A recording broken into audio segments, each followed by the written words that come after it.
Bencana banjir yang melanda sejumlah wilayah di Aceh meninggalkan duka dan kesulitan bagi para pengungsi.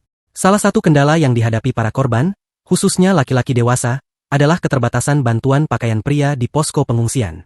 Hal ini terungkap dalam sebuah video yang memperlihatkan seorang korban banjir pria terpaksa mengenakan pakaian wanita, yaitu daster, untuk menahan rasa dingin. Dalam video tersebut, seorang pria yang berada di dalam tenda pengungsian tampak mengenakan jilbab hitam dan daster bermotif bunga berwarna biru dan merah. Dengan nada tulus, ia menyampaikan ucapan terima kasih kepada para donatur sembari menjelaskan kondisi yang dihadapinya. Terima kasih kepada donatur yang telah membantu kami. Ini bukan mengejek kami pakai baju, ujar pria tersebut, merujuk pada pakaian yang dikenakannya. Tapi ini cuma untuk menahan kedinginan. Soalnya yang ada bantuan cuma baju perempuan saja. Dalam pengakuannya yang tulus, ia menjelaskan bahwa tindakannya itu bukan sekadar lelucon atau ejekan, melainkan murni didorong oleh kebutuhan mendesak akibat minimnya stok bantuan pakaian pria. Hal itu juga dilakukannya karena kedinginan.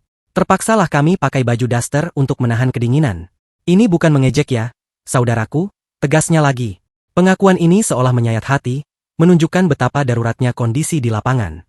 Ia pun kembali menyampaikan rasa terima kasih yang mendalam kepada seluruh pihak yang telah memberikan bantuan.